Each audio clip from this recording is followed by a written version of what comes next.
tell interesting stories.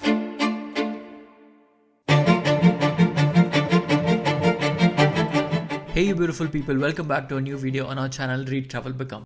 Recently I read a very interesting book. The book is called Storyworthy by Matthew Dix. This is how it looks like. I read it on my iPad recently. And the book talks about how to tell interesting stories.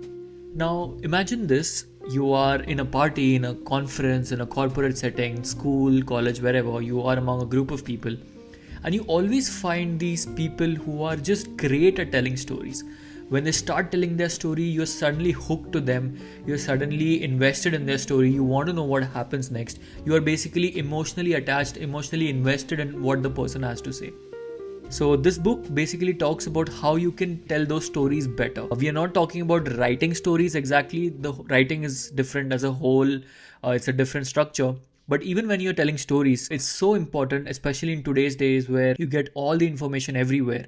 It's how you tell a story around that. Even for me as a content creator, if I'm not able to tell a story around a content, I'm not very viable. So that's how I think of it. I feel stories are a very valuable skill that every person should have. And in this video, I'm going to share 5 tips from the book which the author shares about how to tell a great story. So this video is going to be very informational and fun. Make sure you watch the video till the end. You may never know which thought or fact may resonate with you and change the course of your life. So let's get started. So the first thing that the author says, that the author shares of how to tell a story is, be mindful of if you're sharing an anecdote or if you're sharing a story.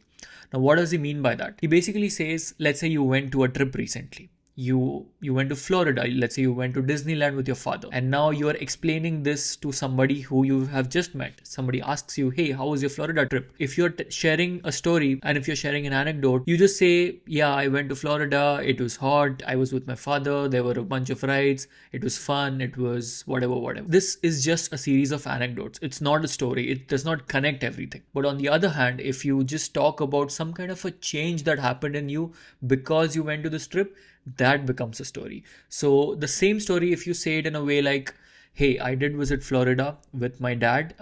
He bought the tickets from me.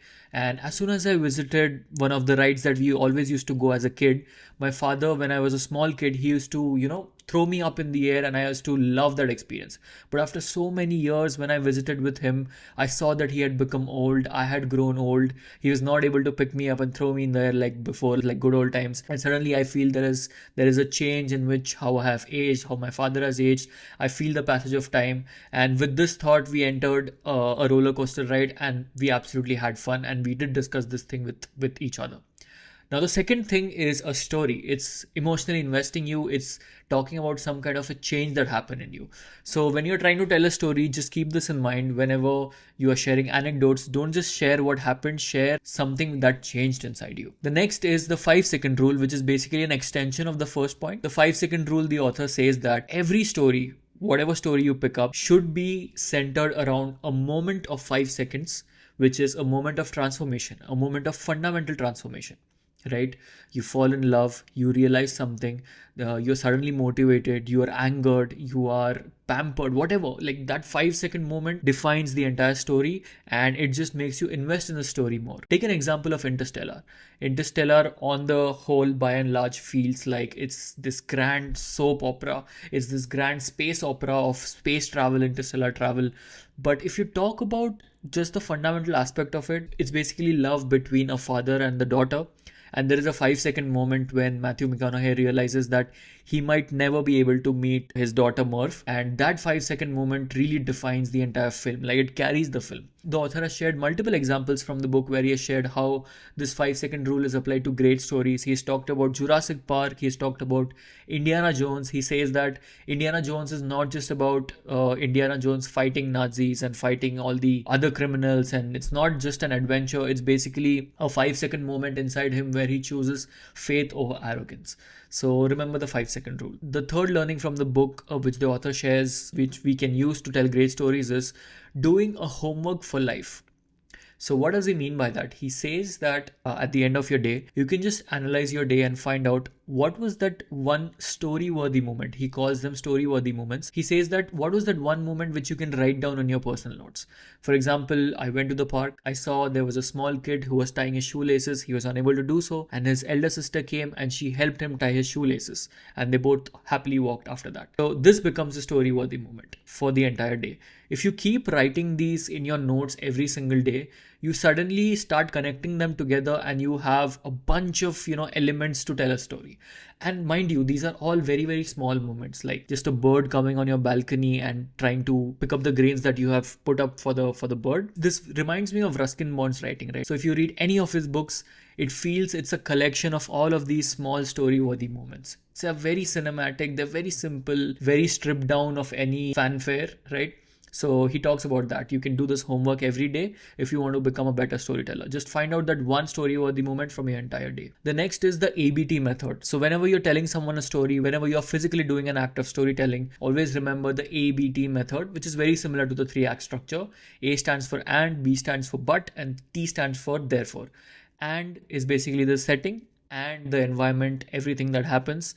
But is basically a conflict, an external force, maybe a stranger comes, some calamity comes, storm comes, whatever, that is the but, and therefore is how the characters react to that external situation. For example, Luke Skywalker was on a planet and he was excited for adventure, but his family is killed and he's forced to join the war.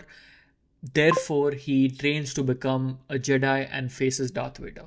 Suddenly, there is a whole structure to this narration. And the last one is the dinner table test. He says that if you have a story to tell, if it's a short story, it has to be short, it has to have an end, it just should not be an anecdote. He says that if you want to test it out how good the story is, you should be able to tell it on a dinner table. And if everybody is invested in that story on a dinner table, that is a success. You think about this, right? Whenever you are in a group with your friends, with your colleagues, there's always that one person or somebody in the group who just tells amazing stories. You all went to the trip together, but there's this one guy or one girl who explains the trip in a very different way, in a humorous way, maybe in a adventure, in a different style, right? So he talks about trying to share stories on the dinner table every day. Basically helps you to better visualize how you are telling a story, how people are reacting to it, and slowly you become a great storyteller. I'm very fascinated by all of these things recently because there is also an initiative called Storytelling Moth, which is storytelling competition in the US. I've been meaning to go there and just listen to people talk. So in this, basically, people are given one topic and they have like a minute or so to just tell a story about it. This author has won